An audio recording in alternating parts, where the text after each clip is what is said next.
Today on Legends of Rod and Reel, the story of a boot killer. There's a lot of days where I'll walk 5 miles. Colorado angler Pat Dorsey puts more miles on the trail than just about any other angler. His payoff? This is a big one. That's what I'm looking for right here. Big hookups in one of America's most pristine canyons. A canyon that made Pat Dorsey a legend of rod and reel.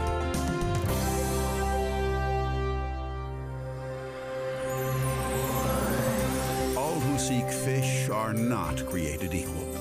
Some anglers who ply the waters possess a passion unbridled, with catching skills unmatched. With all fish, they see eye to eye. They are the legends of rod and reel. Before most folks pop out of bed, Back on here. Most of the time I like to put a backpack together. Colorado native Pat Dorsey's already packing in the pounds We got to get plenty of water here. This is a pretty good hike.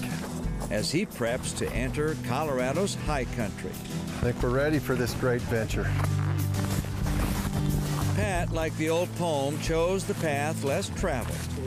This is the head of the Gill Trail here.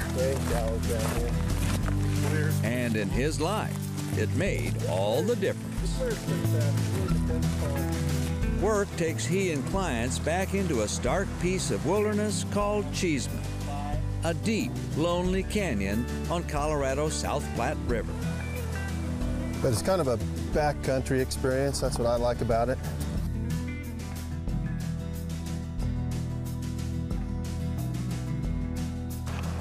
Okay, we'll go ahead and wade her up right here.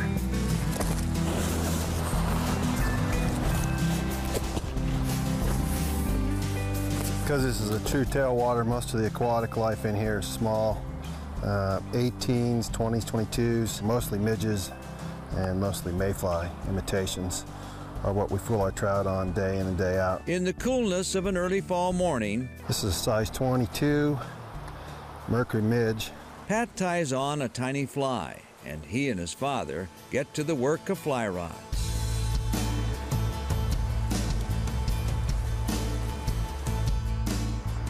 That was a great cast. The art of false casts and quiet drifts. Should be a nice fish laying in that. Cheeseman fish, while wild, There's a few trout sitting in here. are not necessarily willing. Part of the lure of fishing the South Platte. It's one of those places that's so difficult to catch fish that you really never assume that you're going to catch fish in Cheeseman Canyon. Real precise, clean, dead drifts, that's the key in here. In a world where peers consider Pat one of the single best fly anglers on the planet, the obvious happens. Oh, that's a beautiful fish. First fish, hooked by Dad. Dad always catches the first fish. Beautiful rainbow, Dad. I could never beat Dad in golf or tennis or fishing or whatever. You know, he's a tough guy to beat. You know, not that fishing's competitive, and I love to see him catch fish. Very, very pretty fish. What a beautiful fish. What's up, Mr. Dye? To live here an hour from Denver is living the dream. And call this my office. I mean, it's a pretty special place. Now, a reputation can be a hard thing to kick.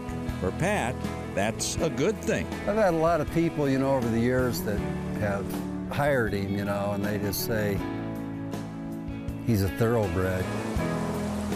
Dorsey's got the hardware to prove it. He's a highly accomplished fishing guide and an acclaimed nymph fisherman. I always marvel at how he throws the nymphin rig. Able to lure in and hook fish most others simply miss. He's really mastered the art. When the indicator moves, it's a feeling that you can't explain to somebody that doesn't fish. You're connected to nature for a short minute. Look at how beautiful that fish is. Look at how it's a sense of accomplishment because you fooled Mother Nature, so to speak. And when you land her and then you admire it, the beauty of Mother Nature, and then release it, it's a great feeling. You just can't explain what it's like. Pat's got websites, a fly shop, even a series of DVDs and books. Yet, Pat Dorsey remains a guy who loves this canyon and the fish that call it home. This is a nice fish. Well, he knocked the tar out of it too, didn't he? Golly. This is what a guide does on his day off right here. That is a beauty. That thing is as wild as this canyon. Took my little mercury midge, not much more than a little bit of thread and a little bit of wire. It's fooling Mother Nature. To catch a fish, a wild fish like that on a size 22 fly and 6X tippet is just, it's the pinnacle of the sport. That's cool. You got any beer in that backpack? Think of Pat Dorsey as one of the lucky guys. He always seems to get hooked up. Small beta nymph. Beautiful little fish. Again, he's colored up for spawn. It's a skill that did not come without practice. Lots of it. Pat's fishtail starts at a place called the Gunnison. We used to spend 2 solid weeks in Gunnison every year.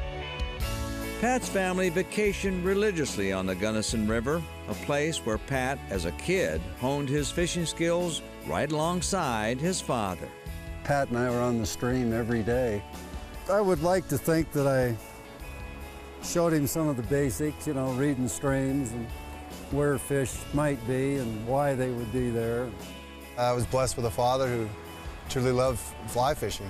He brought me out in the outdoors as a young man and introduced me to fly fishing, and my life has just been changed. About that same time, still a young kid, Pat discovered the art of tying flies. He'd go down with Uncle Jim in the basement, just a little old dingy room, and he started picking that up, and then, you know, he'd take his patterns and he'd want to come up here and test them. But to drive the hour or so up to Cheeseman Canyon, Pat needed a set of wheels. Dad came through on that one too.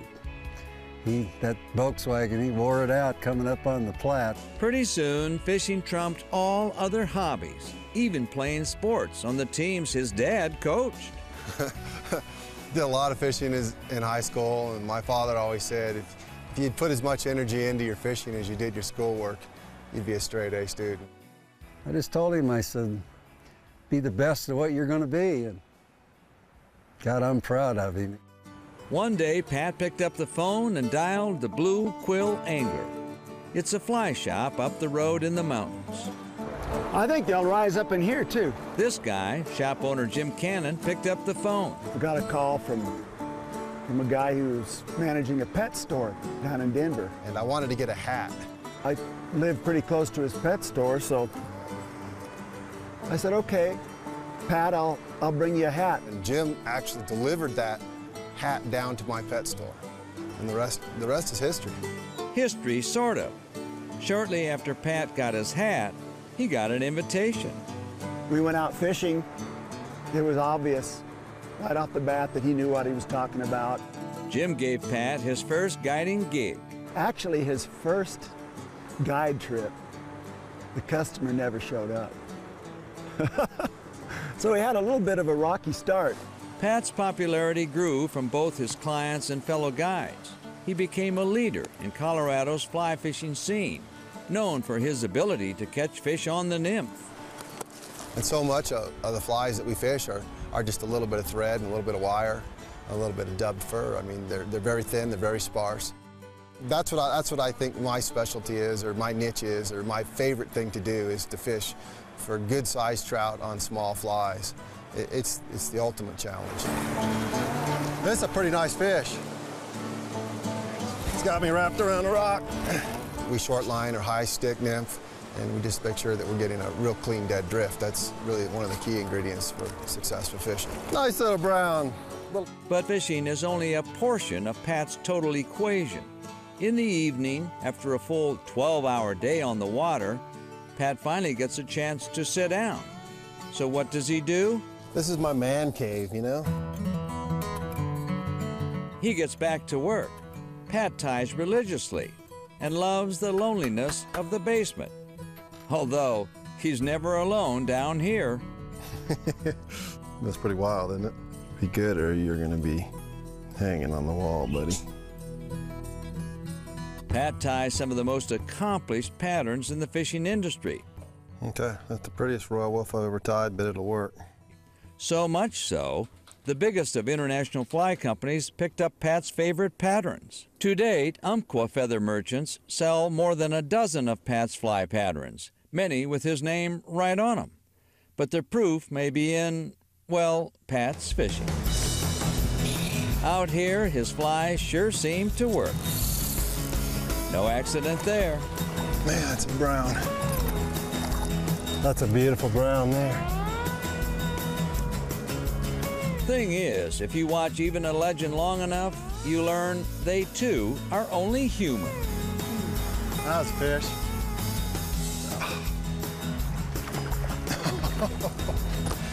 Oh, shoot. It's a big fish. You will lose plenty of fish in this canyon, and I always tell people that you'll probably lose about half the fish you hook in here because you're fishing with small flies. Well, you win some and you lose some. It's going to be a tussle here. Up next, Pat hits the river in search of a giant Colorado trout. You're watching Legends of Rod and Reel.